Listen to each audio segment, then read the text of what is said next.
आज हम पढ़ने वाले हैं पैनल फॉर एसी और डीसी यूनिवर्सल मोटर। हमारा आज जो टॉपिक है उस टॉपिक का नाम है पैनल फॉर अपने एसी और डीसी यूनिवर्सल मोटर। इस मोटर के अंदर हमारे जो यूनिवर्सल मोटर का दूसरा नाम है सार्वभौमिक मोटर।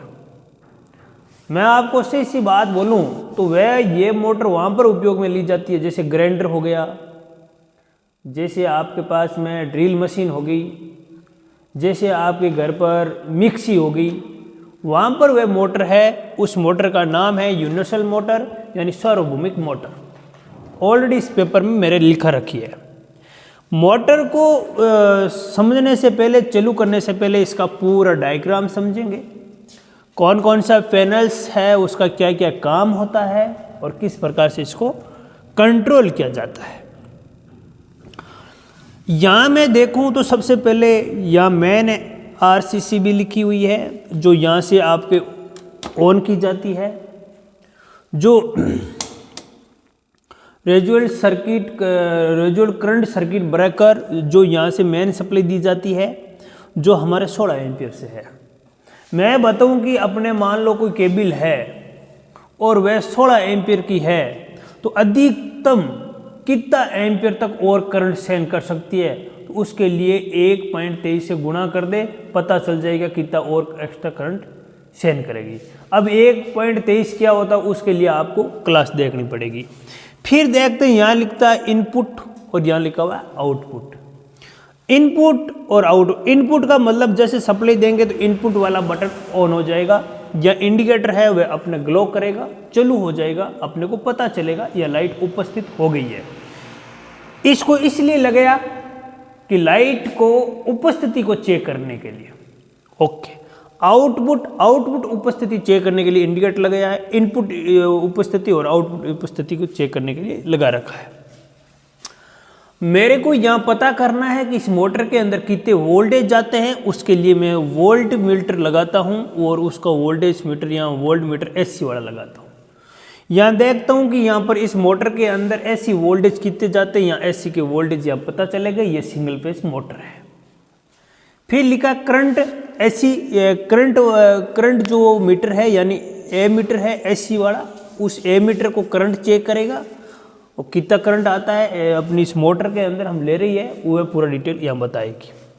मोटर चालू होने के बाद में उस मोटर को मैं डीसी के अंदर चलाने के लिए और डीसी वोल्ट मीटर की आवश्यकता होगी, डीसी करंट की आवश्यकता होगी। यहाँ आपको मोटर को, यह मोटर एसी और डीसी दोनों में चलती है। मैंने आपको किताब में स्पष्ट लिखाया कि यह मोटर वह मोटर है जो एसी में भी चलती है और डीसी में भी चलती है। उस मोटर का नाम क्या है पेपर में आ रखा है, तो आप बताओगे यूनिवर्सल मोटर यानी सार्वभौमिक मोटर। तो मुझे एसी में चलाना है तो इसको टॉगल स्विच को ऊपर कर दिया जाएगा, मुझे डीसी में चलाना है इस टॉगल स्विच को नीचे कर दिया जाएगा। Perfect, clear. इसके बाद में मेरे पास ये वेरिएबल एसी और डीसी सप्लाई के लिए मेरे पास एक रियोस्टेट लगा हुआ है जिसके पीछे कुछ बहुत सारे तारों के आंटे लगा रखे हैं और उस तार के आंटे के माध्यम से इसको कंट्रोल किया जाता है। क्या किया जाता है? कंट्रोल किया जाता है। इसके बाद में इस वायरिंग का पूरा कनेक्शन कर दे रखा है कि इस मोटर का कनेक्शन किस प्रकार से होता है, जबकि डीसी का कनेक्शन किस प्रकार से होता है। यहाँ तुम्हारे आप लोगों के पास में यहाँ आपका जो कनेक्शन दिख रहा है, यहाँ आपका जो कनेक्शन दिख रहा है, ये कनेक्शन जो है आपका एसी का कनेक्शन है। यहाँ से जो कनेक्शन दिख रहा है ये डीसी का कनेक्शन है। मेरे को मोटर को एसी में चालू करना है या डीसी में चालू करना है, उसके लिए मैं यहाँ अपने कॉन्टेक्टर लगाऊंगा। जब कॉन्टेक्टर लगाऊँ तो मेरी मोटर और एसी और डीसी में दोनों चालू होगी। इससे पहले आप लोगों को यह समझनी है कि यहाँ पर इनपुट सप्लाई दी जाती है या एमसीबी लगा रखी है। आपसे पूछे कि एमसीबी की फुल फॉर्म क्या होती है तो बताओगे मिनिएचर सर्किट ब्रेकर। इसका काम क्या होता है, इसके लिए मैं वीडियो अपलोड्स करूंगा, आपको अच्छी तरह से बताऊंगा कि इसका कार्य क्या होता है। फिर इस यहाँ फील्ड वाइंडिंग लगी हुई है। फील्ड वाइंडिंग के बाद में आगे से कनेक्शन कर रखा है, या बीच में वोल्ट मीटर लगाया है और उसके बीच के सरणीकरण में हमारे आर्मेचर लगा है। आर्मेचर के दोनों पॉइंट A1 और A2 लगा रखा है और यहाँ से A1 यहाँ से सीधा ले लिया और यहाँ से सीधा एक न्यूट्रल वाला पॉइंट ले लिया। अपने आर्मेचर की भी इसको सरणी क्रम में लगा रखा है और यहाँ पर भी हमने आर्मेचर के फील्ड वाइंडिंग के जोड़ रख दिया।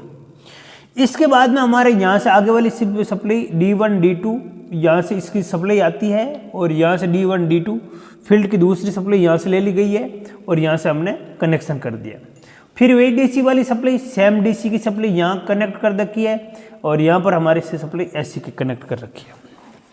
तो आप लोगों को यहाँ पर ये जो कनेक्शन है, यानी ये जो अपन डैम्पर वाइंडिंग होती है, जो मोटर के अंदर आर्मेचर रिएक्शन होता है, उस आर्मेचर रिएक्शन दोष को दूर करने के लिए डैम्पिंग वाइंडिंग और उसको कम सेटिंग वाइंडिंग करके उसको अपने आर्मेचर रिएक्शन को दोष दूर कर सकते हैं। इसी प्रकार के यहाँ कनेक्शन कर रखा है, मैंने आपको अच्छी तरह से बता रखा है इस पैनल के माध्यम से। अभी मैं आप लोगों को ये मोटर को चालू करके बताने का प्रयास करेंगे।